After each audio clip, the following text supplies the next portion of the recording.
Good day to doctor and hi everyone. Today our group will present about spatial balance and perspective. Spatial balance in audio productions refers to the distributions of sound elements such as instruments, voice, and effects across the stereo. Each sound source is appropriately positioned within the stereo fields, and the overall mix feels cohesive and well distributed. There are no element dominates the mix excessively, and that the listener will perceive a present balance of sounds. For examples, in a classical orchestra recordings, they will distribute the various instrument sections across the soundstage, such as placing the violins on the left, the woodwinds in the center, and the brush instruments on the right, to emulate the physical arrangements of the orchestra. Next is perspective.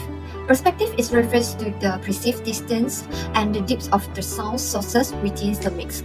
It involves manipulating various audio parameters to make sound sources appear closer or far away from the listener ear. This can be achieved through techniques such as panning, volume adjustments, reverberations, and equalizations. For example, they have someone's walk across.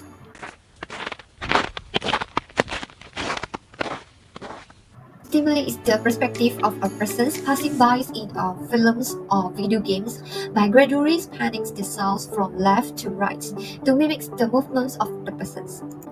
Why the spatial balance and perspective is important? Because of the artistic aspirations. Oh no. Idiot, I knew this would happen!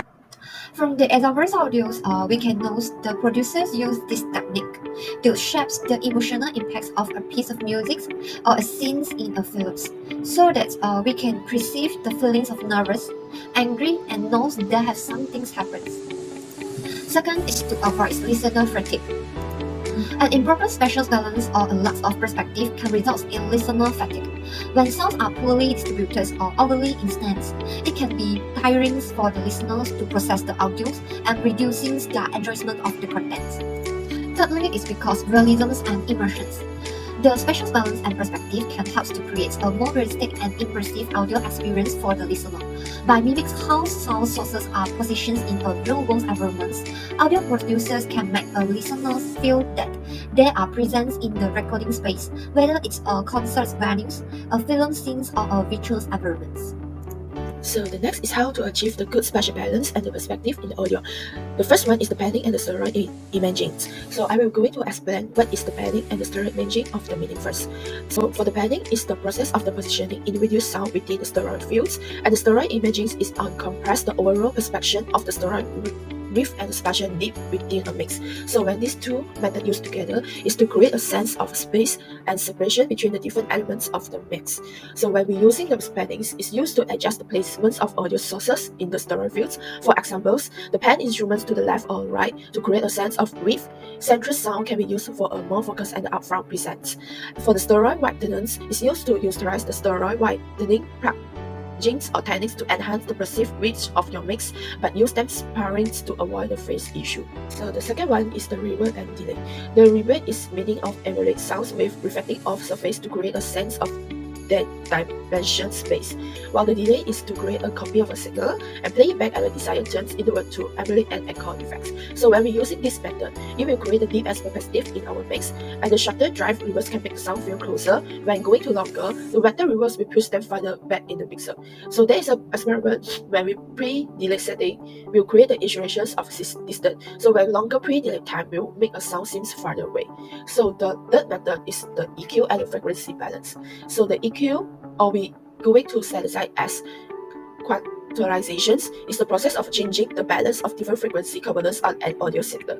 So the frequency balance, also known as a tonal balance or spectral balance, when we're going to refer to the relative distribution of power throughout the frequency spectrum in audio. So the balance the frequency content to create the depth and the space. So when the sound going to have a higher lot of frequency, then we can perceive as a closer, while those with more low frequency can seem farther away. When we're using the EQ, they will shift the tonal characteristics of the sounds to fit the position in the mix. For example, low of the highs of distant sound or boost the mix of closer sounds. So now I'm going to show you some example. Here I display the two frequencies as you can see on the slide. And the first one is the higher frequency and the second one is the lower frequency. So the sound with a higher frequency that can perceive a closer distance between the frequency is also very close and the pitch will going to very high. So the movement as you can see also will going to very faster lah. And the second one is the lower frequency. The lower frequency you will see compared to the high frequency, the movement is going to very slow and the distance between them also is very short. So because the lower frequency and also you can see them can further away. The next point is how can the spatial balance and the perspective affect the audio. So we have 2 points, which is spatial balance audio and perspective audio. So first we're going to talk about spatial balance audio.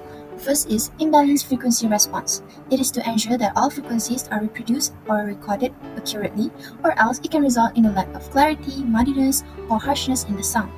Next, we have the uneven stereo imaging, and if the speakers are not correctly positioned, it can distort the perceived location of sound sources and reduce the sense of space and depth in the audio. Our third point for spatial balance audio is localization accuracy. An imbalanced spatial audio can lead to incorrect or inconsistent positioning of audio elements, which can disrupt the immersive experience and overall audio quality.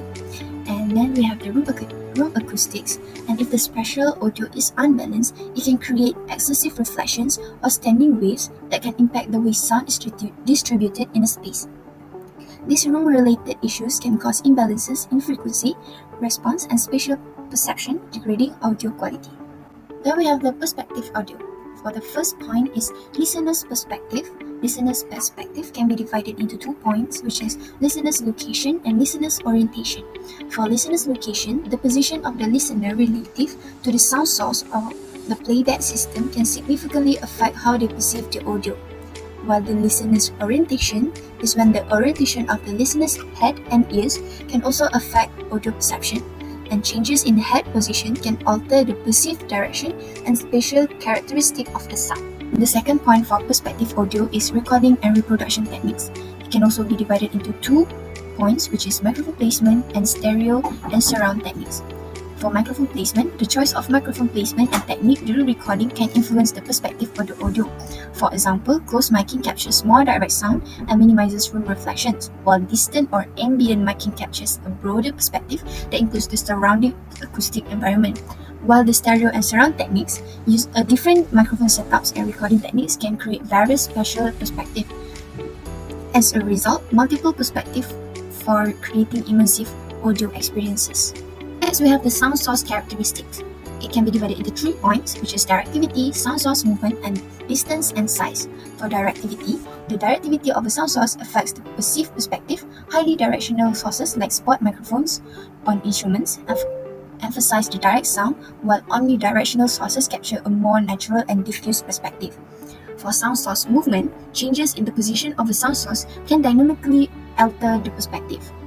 And for the distance and size, the perceived distance and size of a sound source are key elements of audio perspective.